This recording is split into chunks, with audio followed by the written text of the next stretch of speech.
Polkadon. What's going on, sir? Welcome back. Welcome back. Another episode, man. Another week. How's your week? Pretty good. Pretty good, yeah. It's a lot of basketball this week. A lot of basketball. A lot of pre-training for basketball season. And for the current one. Yeah, and it's preseason. But you got a season coming up real soon. We got a season ending, and we have a season coming up. So the transition is, and now I'm going to be head coaching. So I don't know. So going back to our youth sports episode, you're about to transition in a few weeks. I might have to go listen to myself to remind myself some of those things. Go back and listen to the episode so you can remember what kind of coach to be. Yeah, so I'm sure you got a plan put in place already. Yeah, we got some things planned for these kids. Okay. And they're older now, so they can handle a little more, or should be able to handle a little more. Yeah, there's the definition. Should be. Should, yeah. Keyword is should. Yeah. So I got a season winding down. 2 more weeks. Well, right. You about to become unless we make the playoffs, then it'll extend out a little bit more from there. But you about to be a free man, and I'm about to go into lockdown.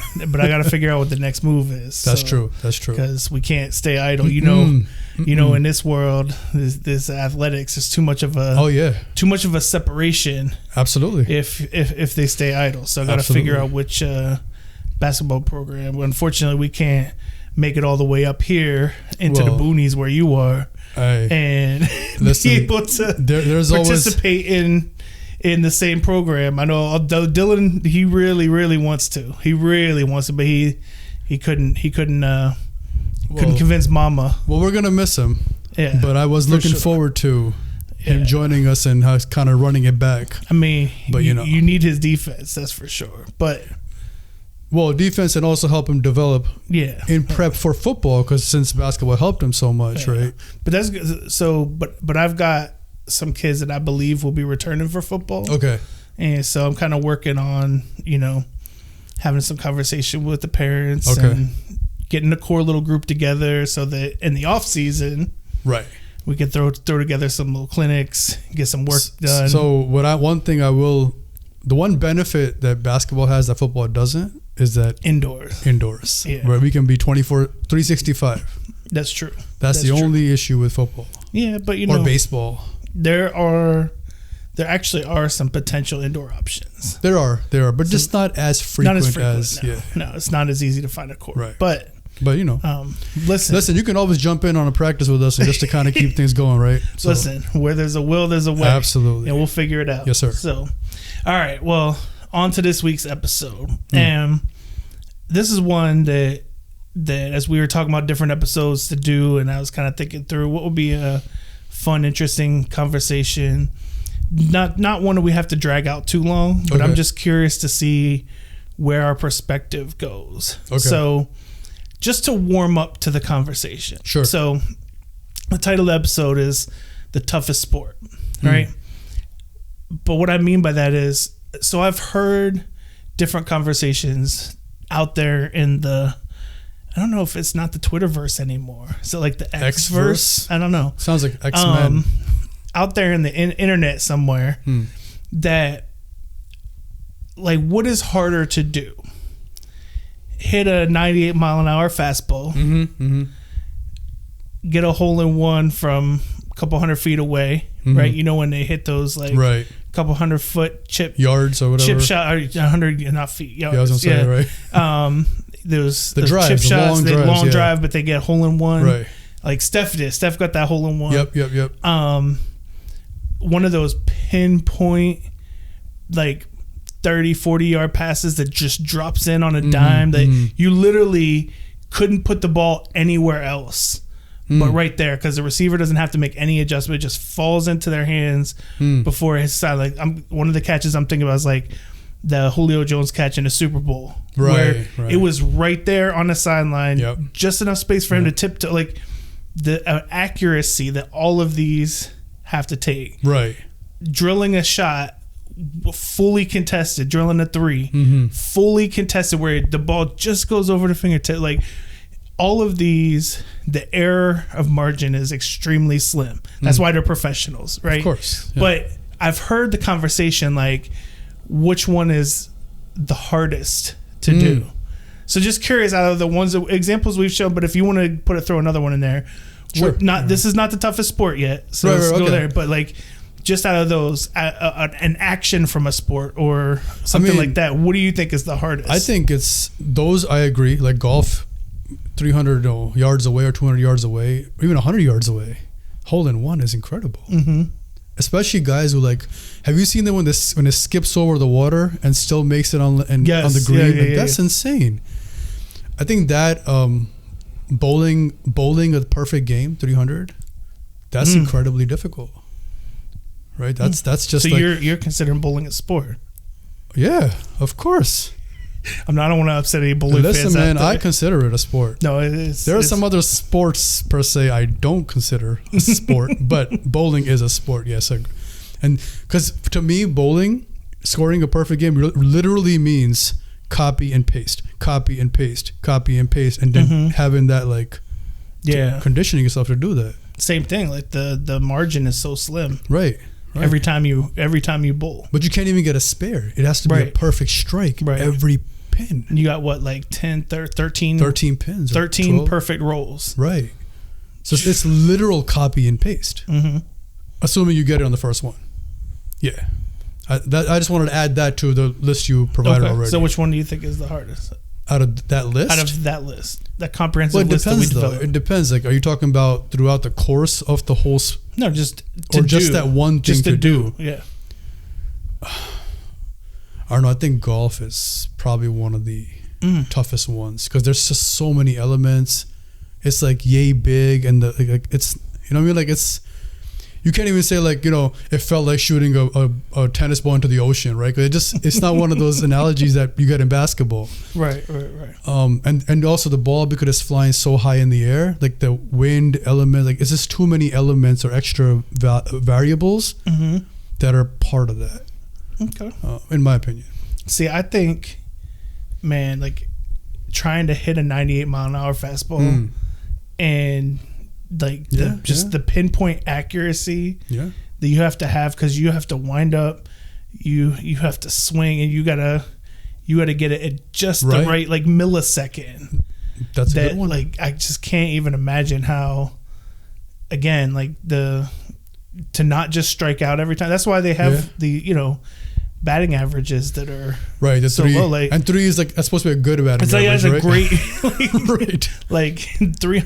That's a great 320, 330 is like a great batting average. Right. So that's another one. That one to me is just one that, especially guys who like are home run kings. Right, that is like incredible.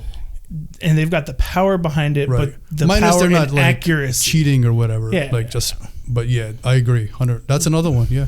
Okay. A hole in one, and that also like a hole in one with, you know, you're on multiple different greens, right? The pitch thing is, you know, like, okay, you can have a variable of pitches, but the mound and the base are always going to remain the same distance. Whereas a green can change, the landscape changes. There's so many different other variables. That's why I find it a little tougher. Yeah, but to get a hole in one. Bro, 98 mile an hour. Oh no, I agree. Like, that's 1A, 1B. The ball's stationary. Right. The ball you're hitting is stationary. That's true. There's other elements that go into it, but like, you don't have to hit something coming at you 98 miles an hour. That's true. That's true.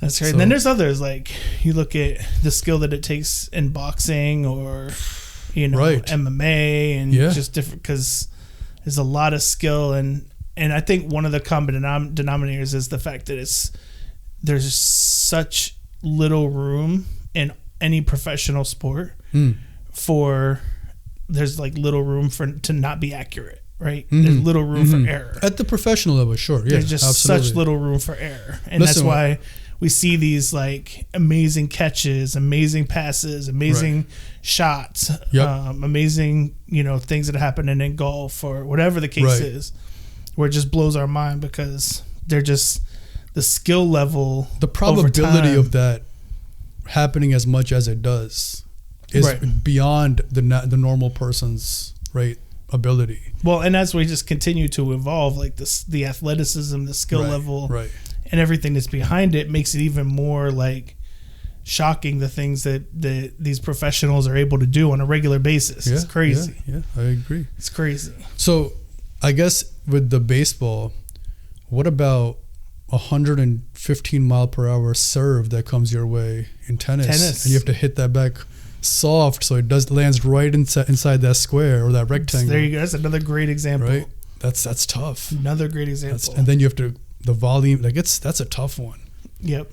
Yeah. No, that's a great example. And then especially when you're just out there alone on an island by yourself. I mean, you even look at football, right? Like if you look at hard positions to play, like corners, right? Like you're just, unless you're running a zone or something, but generally you're out there on an island. If it's mano a mano, I mean, that's tough. You've got like Tyreek Hill lining up in front of you. Like you talk about the margin, guy known as Cheetah.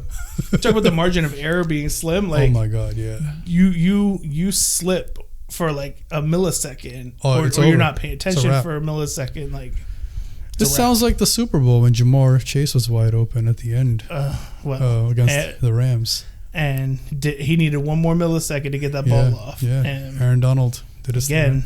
Yeah, error of margin is so slim. Yeah.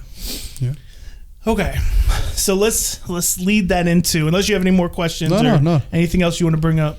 No. All right, let's lead that into it's a good little warm up to the main event. Okay. And so what I wanted to propose to you is that we have a debate. Okay. And we told each other we were going to have a debate, but we have no idea what the other person's coming with. Right.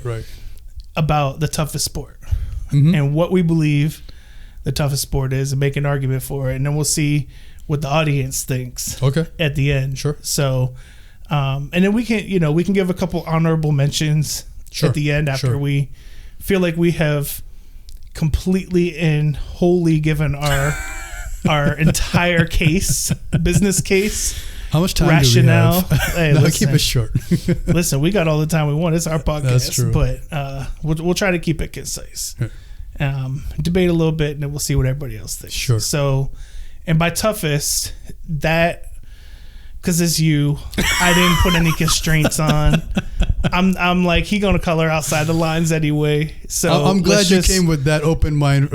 Toughest could mean hardest. It could mean needing the most skill. Like it could mean a lot of things. Okay. That's how you want to define what is the toughest. Okay. So with that, sir, I'm giving you the floor first. So he's gonna bring like cricket or something. I just know it. I just know he's gonna bring some obscure sport. No, so with that being, I want to preface this. Oh boy, I'm already gonna start with coloring outside the lines. See y'all, this is what I deal with. Just keeps things a little exciting. Keep it a little fresh. Yeah, a little exciting, right? A little suspense. To me, toughest sport breaks down into two categories: contact versus non-contact, right? Are you playing a team sport or are you playing a solo sport? We talked about golf, tennis versus football, right? And boxing, solo, MMA, solo. So it depends. But even without that, let's just say regardless of that, then it comes down to if it's contact or non-contact, then that's another thing. Duration for me has a big thing. How long do you have to last in this sport? Because that's a whole nother level. Mm-hmm. We train our kids about conditioning. Mm-hmm. So now if you're participating, for example, football, right? Football, it's a 3-hour-ish game. That's how long the event is. However, actual action time, play time, is only 11 minutes or so in a game.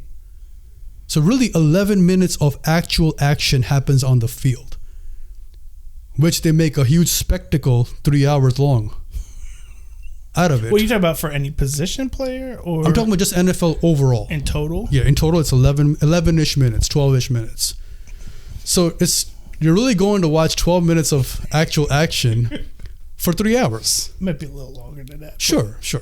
So, okay, 15, right? And then that is even divided between offense and defense. Depends what you're doing. Mm-hmm. But the totality is that. But it's because it's so high intense and high contact and dangerous. That's the part that makes it really tough, or puts in the category of tough. So the duration in that sport is not as critical, in my opinion. Whereas basketball, you're playing offense and defense in the same position, whereas football, you're not. Okay. Now, so I have two different answers for this because. So no, you only got one. No. You did not put any constraints around this. So this now I'm facing a 2-on-1. No, you're not. Yeah, because you got two answers and I got one. Okay. But I broke the categories down for you. But even then, you may have an answer which.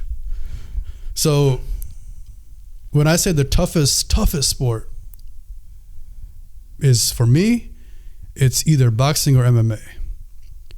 Those that is like the toughest sport. Like the level of conditioning, there's a guy who's literally aiming at your face at the whole time you're in that ring. It's not a big ring. You don't have help. You can't get a screen. You can't get a block, right? It's just you and this guy trying to punch each other's face out. And the other thing that really matters to me is the consequences of the sport. Whereas you can potentially die or get paralyzed or handicapped or injured or go blind in an eye, whatever, right? You can lose teeth.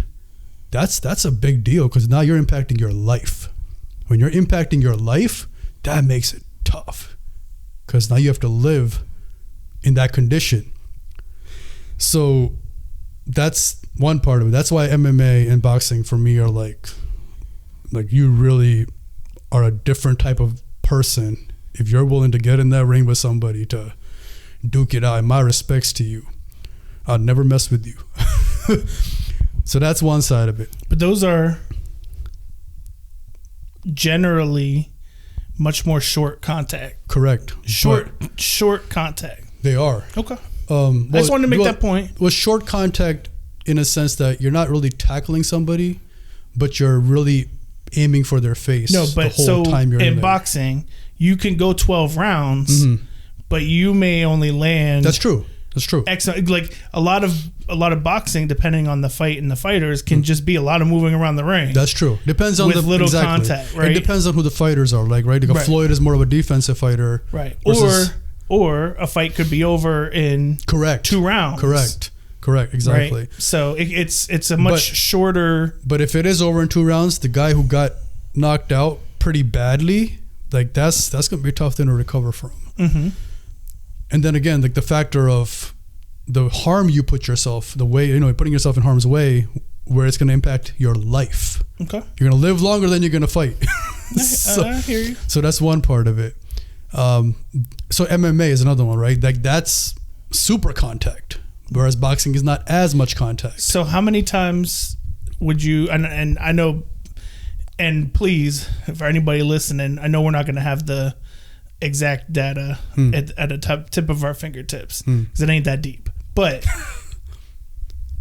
boxing, they don't box that many times a year. They don't box because they spend a lot of time prepping for that one boxing match. And even MMA, they're not going to fight but a couple times a year. That's true. Right?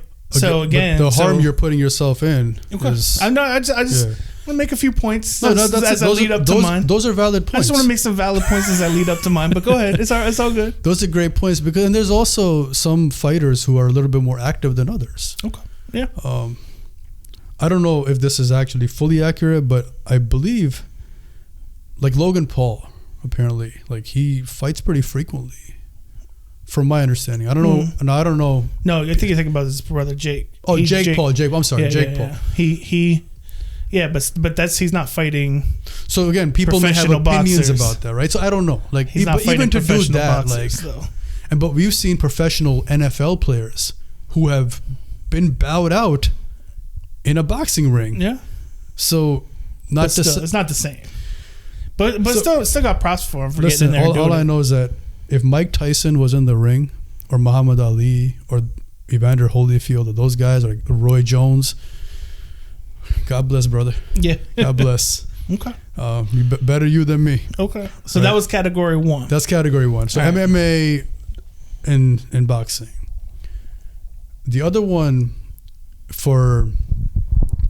this is more so duration rather than... Because boxing is 3-minute rounds, 1 minute in between, up to 12 rounds. Okay.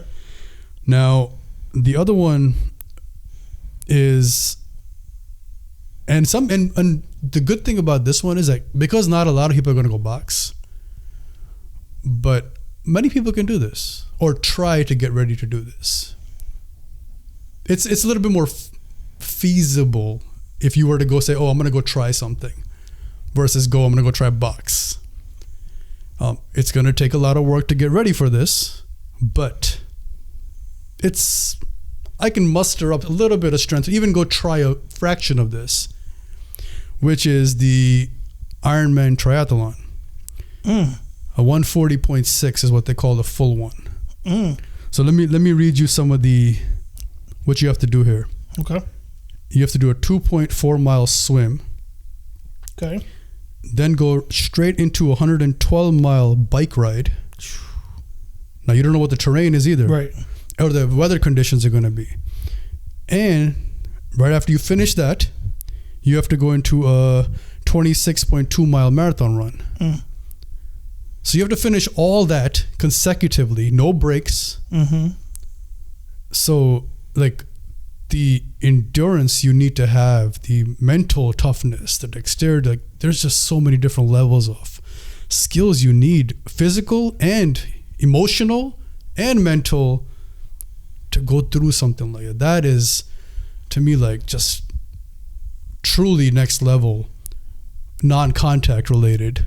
But the duration, and they have some rules, I believe, where if you don't finish it in a certain time, you're disqualified because you're not going to finish in the span of a day that you're allotted to finish this.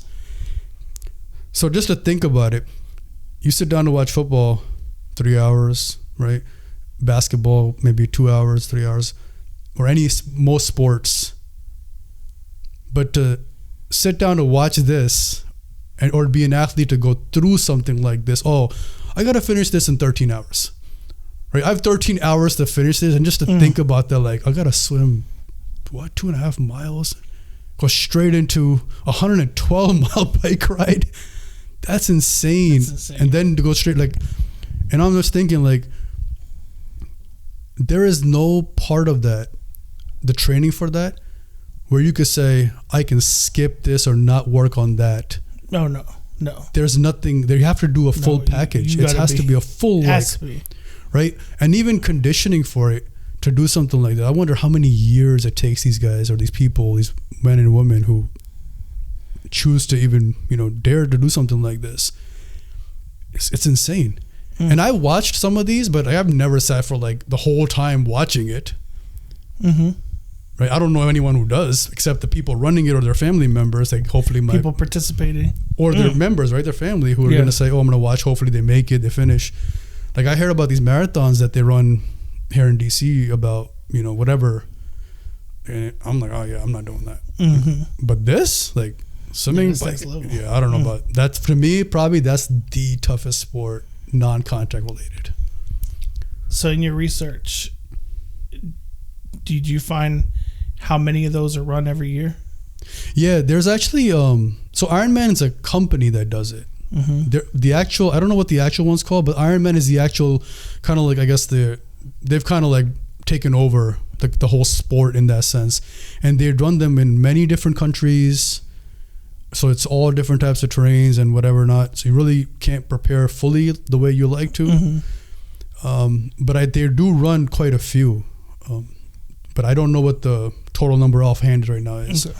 But they do. That's the full one. It's called the 140.6, and then the half one is the 70.3, and then they probably have a quarter one. So I'm assuming if you do something like this, you want to gradually work your way up. Yeah, get to the PhD course because that's insane.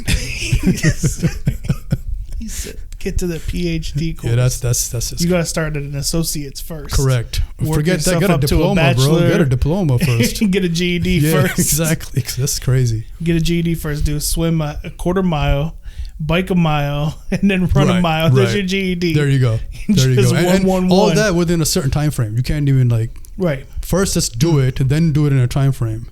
Okay. So yeah, that's me. So you just sit back and assess this real quick. So because I didn't do it based on like how we spoke earlier, right? Like to do a hole in one, to do of course not to hit a baseball. Like those are specific acts. This is more so. No. This is That's what I wanted. Yeah. Right. So okay. No. So that's good. I mean, I wanted you to pick a sport. I did to argue the singular sport that would be toughest. That was the intent of the episode. But so you picked 3, which is great. Did I? Yes. I picked 2. You picked 3. Boxing, MMA. No, they're different. They're very different. Okay. You get a boxer versus that's what it is. That's what the Logan and Jake are. But that's what they get flack for, is that they will box MMA fighters. Right. And that the MMA fighters are not boxers, and it's a completely different skill set. But boxers can go become, or like what was it, Connor? He tried boxing. I mean, he tried, but it didn't work. Right, I mean, that's the point. It's a completely different skill set. It's a different sport. It is a different sport. There's a little bit of crossover though between the two. It's a different sport. If you say so. I don't. Off the top of my head, I cannot recall a single MMA fighter that has gone to become a good boxer. And I can't think the other way around either, though. So again, they're great.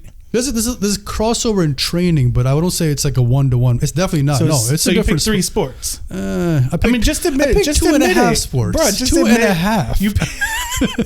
You picked 3 sports. It's okay. It's all right. Sure. All right. You asked me to do something, I did it, but I just went above and beyond. That's all. I picked 1. Okay. Singular sport. Sure. So I was asking some of those questions for a reason. So thank you for entertaining my inquiries. Sure. I love the fact that you set it up with the whole contact versus non-contact and the time that you actually spend doing the activity.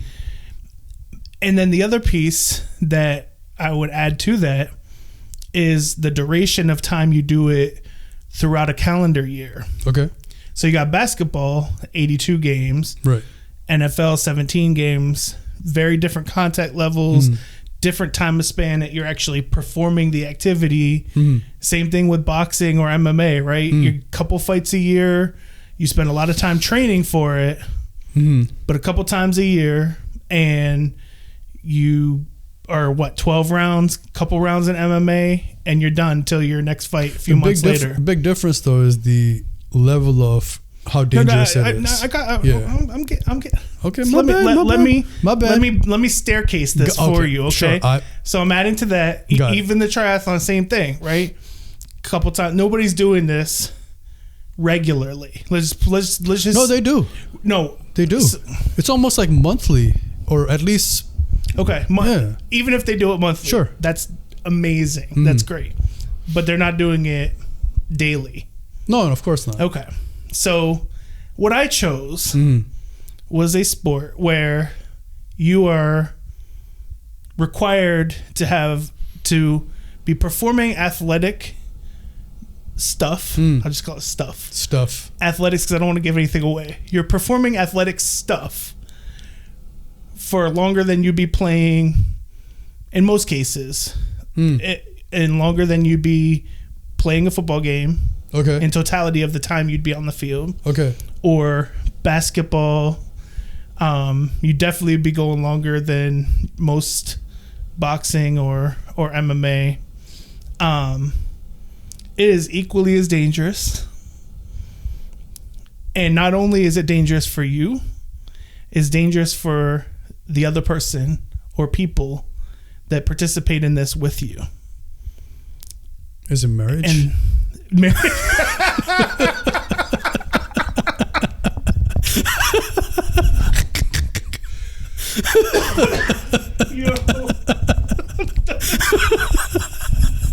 Yes, that's the answer. All right, we're out, folks. Oh, Jesus Christ. Just sounded like everything you said. Just check. It's dangerous for everybody if you misstep. Don't misstep. Right. It's way more dangerous than boxing in that case. Right. I'm crying. Oh, dear God. Ooh, I don't even know how to recover after that one. And So you spend a lot of time doing this. You got to train for it as well. In the very little spare time that you have, you have to train for it. Okay. You got to spend a lot of time doing the actual activity. Okay. You do it almost every day. Okay. For hundreds of days a year. Okay. It's not quite in the 300 days like it used to be in the old school days, and we'll get into that. But you're still doing it 3-4 times a week on the regular, including traveling from a different place every single day. Okay. When you have to do this, so you have travel on top of it. You got to get your workouts and your training in. Okay. You got to do the actual activity. Anywhere from could be anywhere from 15 minutes to 30 plus minutes of activity time, and equally as dangerous because you've got your life and another person's life or another people's life in your hands, and that, my friend, is the World Wrestling Entertainment. World Wrestling Entertainment, WWE.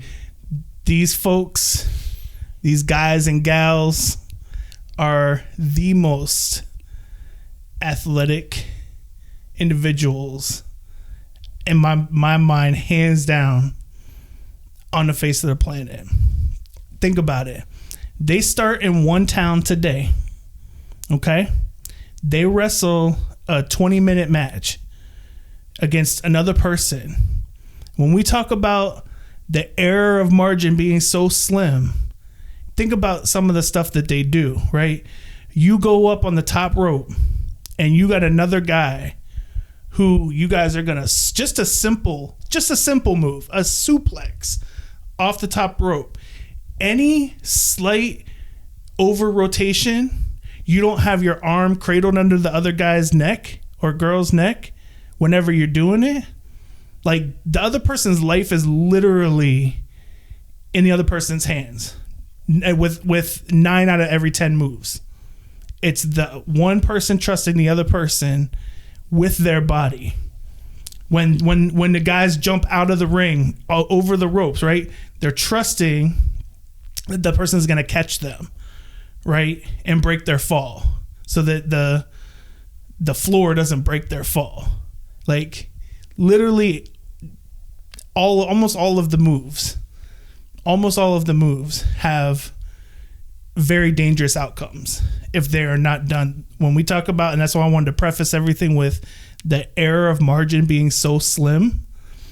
The error of margin is so slim, and a lot of times they leave that match, no matter how well it went, banged up, because that mat that they fall on, it's not a bed. That's not a trampoline.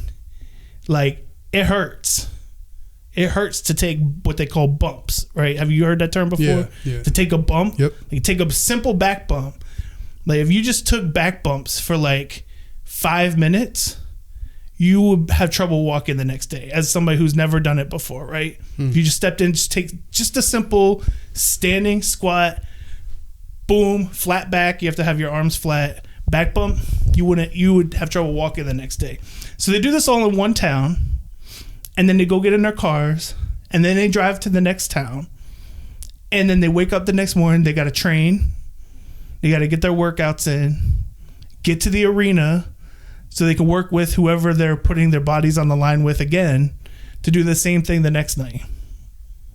And they do this over and over and over again, multiple times a week for the entire year to entertain people. And that doesn't include matches that involve actual objects like a ladder or a chair, or even just doing a simple like break through a table.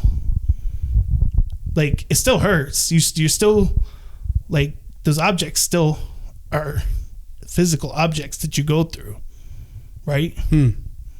Like, if somebody like throws a ladder at you, that hurts. If somebody takes a chair and smacks it over your back, guess what? That hurts. Oh yeah, obviously. And they do things to protect each other, but like at the end of the day, they hurt often. And there's one visual that I love that sums it up beautifully. And that is, so everybody can go look it up. If you've never seen it before, you can look it up. So Cody Rhodes tore his pec in a match. But they had a match coming up called Hell in a Cell. Have you ever heard of Hell in a Cell? Yeah. You remember from back in the day when Mankind got thrown off? Yeah. You remember, so again, I believe so. I was there. Okay. That would be another episode for another day. Ken's greatest wrestling moments, because I was there in the arena as a teenager. Like, he got thrown off the top of the cage onto a table. Like, you can't fake that. There's no faking of that. Like, he legitimately could have died. We thought he died in the arena. Like, there was like, how is he getting up from that? Never seen anything like that before. They're about to do a Hell in a Cell match. He tore his pec a couple days before. So he comes out, he takes his robe off in the Hell in a Cell, and it's just this entire bruise, his whole pec down his arm. And he sat and did an entire 25-minute match with a whole steel cell around, getting thrown into it, objects, chairs, tables, like all of it, with a torn pec. Bruh, you cannot convince me that there's another sport that does their sport as frequently as WWE with a margin of error that's so slim that you could paralyze somebody, and that's happened many times in wrestling. Dudes have been paralyzed for life because they took a move the wrong way, or temporarily paralyzed and were out for a long time having to do therapy and whatnot. Like Stone Cold, he got paralyzed, and thankfully he was able to come back for a short time, but it definitely cut his career short for sure. And they do it for, I mean, back in the old days, they used to go like 300 of 365 days a year. They used to wrestle, bro, twice in one day. They would wrestle in the morning in one town, drive to another town, and wrestle in the evening, doing the same stuff. So when you talk about duration, physicality, the fact that like you got to have the cardio and conditioning to go. Now in old days, it was a little different because they were more like the bigger, bulky, muscular types where you can have the slower matches, but today, if you watch it, bro, they're all over the place for an entire match. They don't stop. There's no like timeout or break. Like they keep going and going and going and going until that 20-minute match is over. High athleticism for the duration that they do it, for the fact that not only can you get hurt seriously, but the person who you're in there with can also get hurt seriously. I mean, the most recent example is there's a guy, I don't know if you've ever heard of the New Day, but Big E, a year and a half ago, he got picked up by another guy, and they were outside the ring, and he did a backward, like he bear hugged him belly to belly, as a belly suplex. He landed on his head. Hasn't wrestled since. Just the error of like, he again over rotated a little bit. The dude let go just like a second too early of Big E's body. Head hit straight down on the mat. Error of margin so slim, dude's been out. He may not wrestle again. So duration, physical contact, physicality, and total level of like the potential of death or paralyzed, like you can't beat. That is the toughest sport to do and the toughest to get into. Okay. That's it? That's my case. Okay. I don't fully agree with you because there's a whole theatrical side of the sport, and those guys who are in the ring, yes, absolutely super dangerous. Like some of that stuff they do.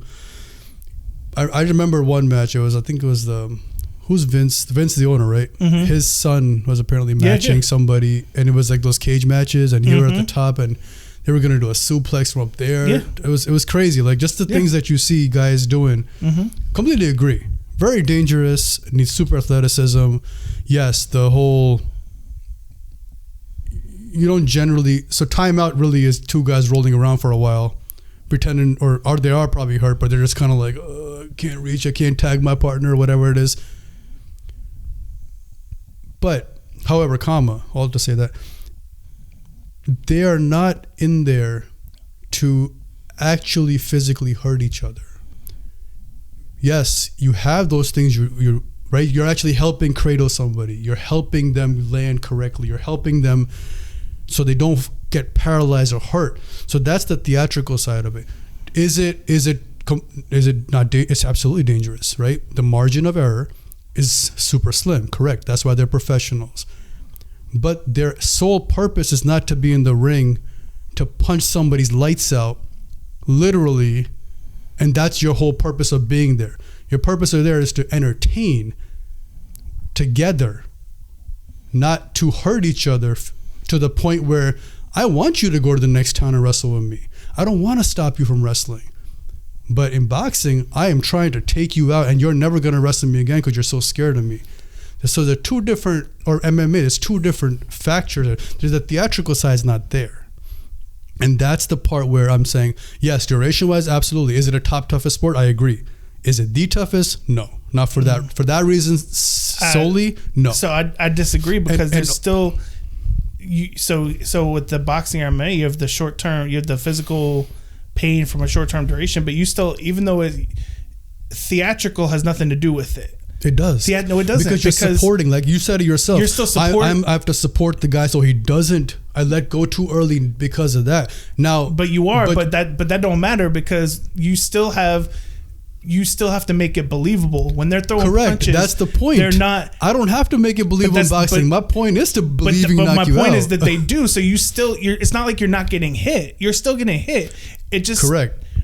But you're not doing it with the intention of stopping your career. Whereas in boxing MMA, you are. I'm trying to take you out, and you never want to fight me. So somebody gets knocked down in a boxing match and just doesn't get up by the 10 count. But how many times do they come back and still be able to continue to box? They can box, but my sole purpose to enter that ring is to take you out. And how many times does that actually happen? It's happened. Guys have done it. Actually happened? Like, I'm not a boxing connoisseur. I don't know that off the top of my head, but I do know that my purpose twice a year. They do it like 2-3 times a year. But my purpose to enter the ring is not to help support my teammate. So that might be that might be the most dangerous sport. Mm-hmm. Yes, I might agree with that, but that's not the toughest to do. Oh no, that's the toughest to go through. I think that and even so. Here's the other thing. With wrestling, right? It depends on the wrestler. Some wrestlers are a little bit more outrageous, a little bit more crazier with their stunts. Absolutely. And some of the things they do, which means that not every wrestler is going to go do a suplex off a 30-foot cage. But some of them, take the crazy moves out of it, just like life, right? Mm-hmm. Do you think everybody on a football team or NFL team get along? No. Everybody in a locker room doesn't get along. So they have a concept where there are certain guys, they'll say, oh yeah, he worked stiff, which means they will really lay those shots in there, right? And if I lay a shot in you and I'm stiff, that means like I really put it on you to the point where like, okay, that could have really hurt you. And then they come back with receipts later. Sure. Like, I'm gonna come back and give you your receipt. So you have guys or gals who will work stiffer than others. No, I'm dead serious. This okay. No joke. Like they will work stiffer than others. That they're just harder to work with. Like sure. That's like being. And some of it you hear right. Like so the old school Ric Flair chops. Right, like they're not faking that noise. He's chopping the living shit out of somebody's chest. Okay, right, like and the whole arena can hear that smack. Right, Is this, so just for our audience, is it when they throw them against the ropes and they're running back and they kind of slap them really hard across the chest with the backhand? So he would do it in a variety of different ways. Okay. Yeah. But then there's like another guy, Sheamus, right? He gets his guy tangled on the ropes and then he like holds their head back with his left hand. He holds their head back and he just beats his fist on the chest. And I mean, like some guys you see, like it turns red as hell because they just are getting walloped by this, and he's like built jacked like he's jacked as shit. So like, so that's what I'm saying. Like but they do it night in and night out for let's say 275 nights a year. Like the level of physicality that they endure, the level of pain that they endure will far supersedes what any one boxer will see in a year. Because they only will do 3 fights, max. They spend 6 months doing nothing but training. These guys, and not only are they doing it, not only are they having the physicality, but think about us, right? Like you travel somewhere on a business trip, right? You take a business trip somewhere, you come back, you go from one area to another, you're changing time zones. What are we all like? Oh, we're fatigued, we're tired. Like they're either driving or flying all around the country for 270 days a year, trying to find gyms. They got to go work out, get their workouts in before they go to the arena so that they can keep their bodies in shape, so they can keep themselves, keep their athleticism up and be ready to go and still go through the same physicality every night. So when I went to the house show, just to give you an example, when I went to the house show here in Fairfax back in July, when I took D, all right, so in the one match, they had a spot where they took the turnbuckle off, the padded turnbuckle, which has nothing but a piece of metal behind it, right? And I think the idea was that they were going to like hit somebody's head off of it and he hit it off the metal. Well, dude ended up a little too hard, margin of error super slim, and he started out bleeding, or what they say is he got color the hard way, meaning he wasn't supposed to bleed.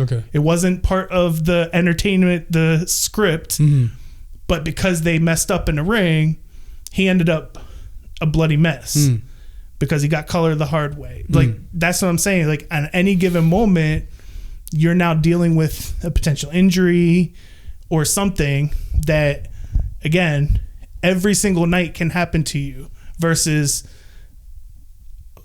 training for 6 months for one fight. Listen, the fact that you had to say the term script in itself is the theatrical part of it. So that's no. I'm not gonna let that go by. When you say that, I have to, when I pick this guy up and I gotta make sure I'm holding him right or her right to get this land correct. That's not what's scripted. No. I know what the other script. But that part of it where you're helping, it's almost like your teammates for entertainment.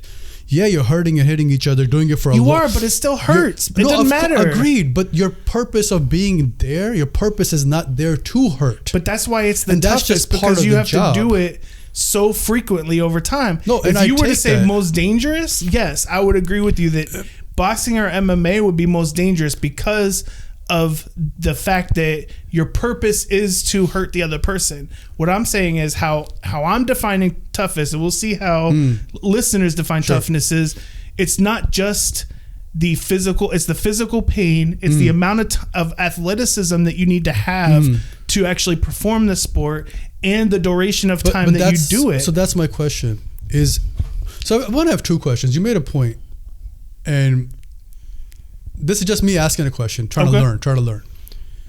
Is it not the WWE's responsibility, or as an employer, to provide the facilities for these athletes to go? They're not employees of the WWE. So what is? They're like independent contractors.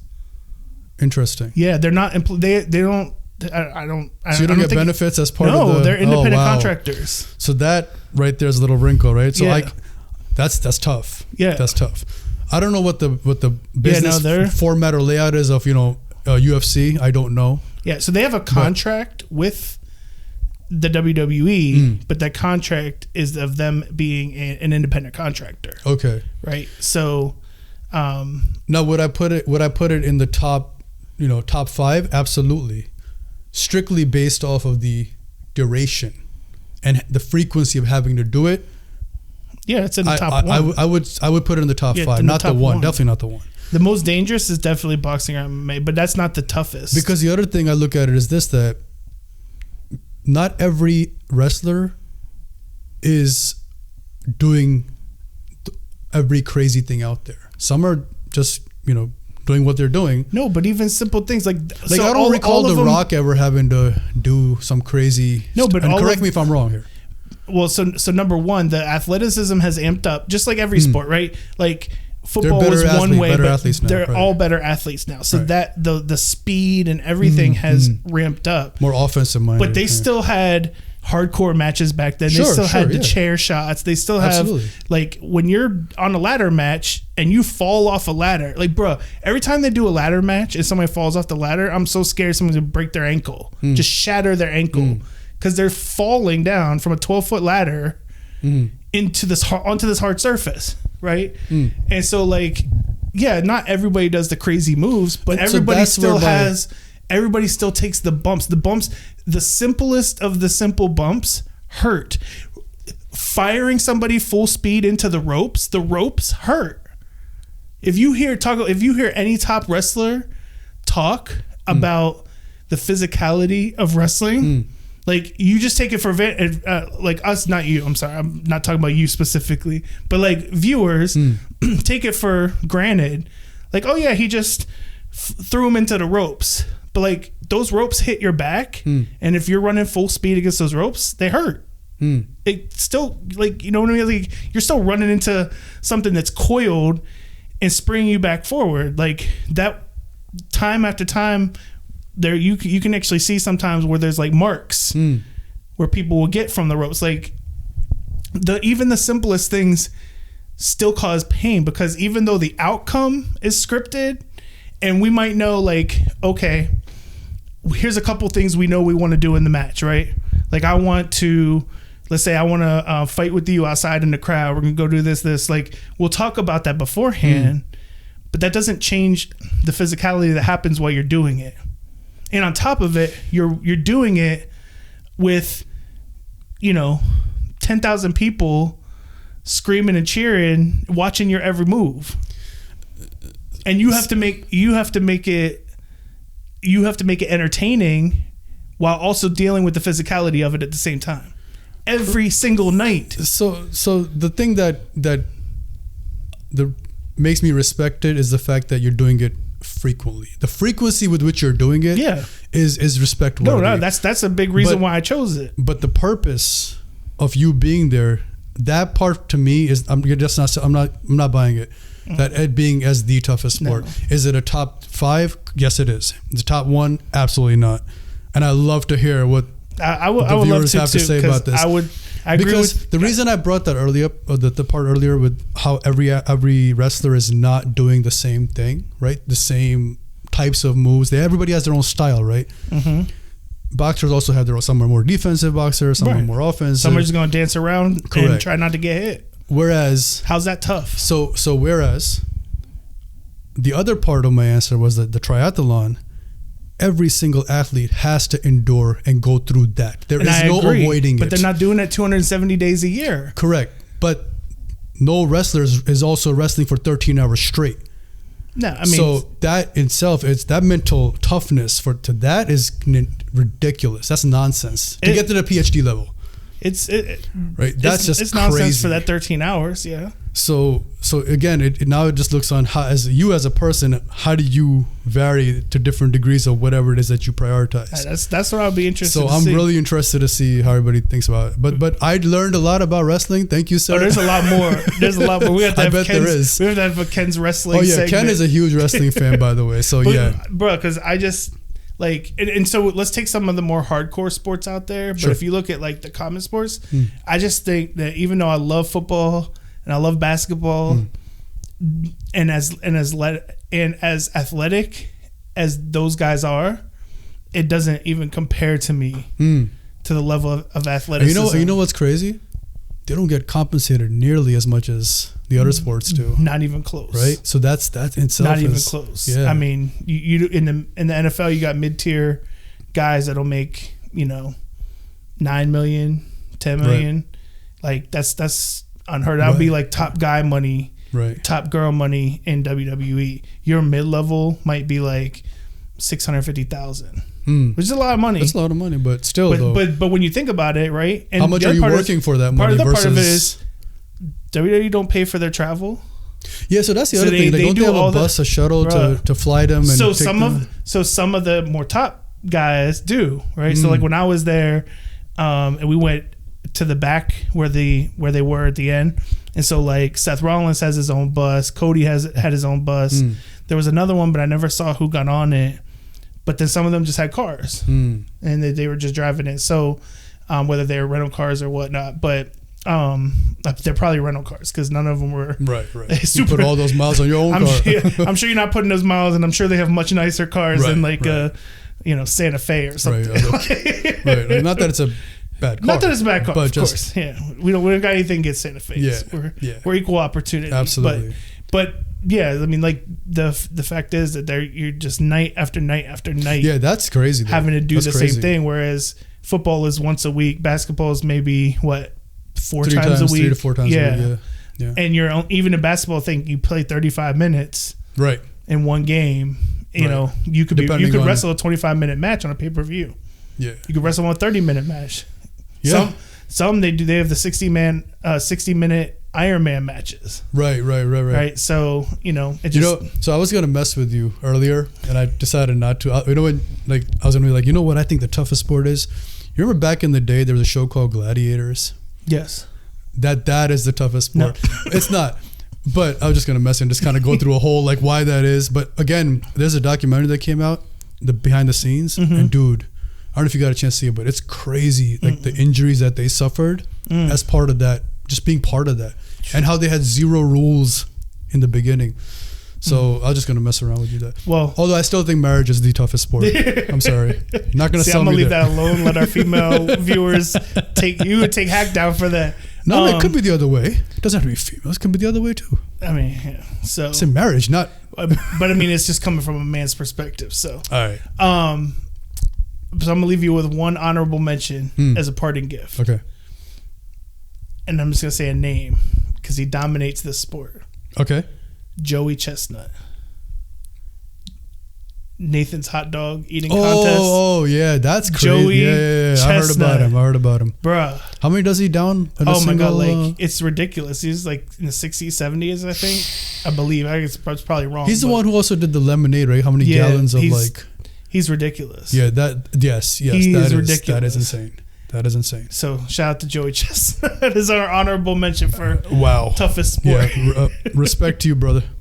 But on that note, anything else you want to add to that? I'm just very curious to see. So let us know, what y'all think. Absolutely. And which ones. I think they're going to agree with me that yours were dangerous, but not the toughest to participate in. So we shall see. We shall see. But with that, as always, think RBA. Peace.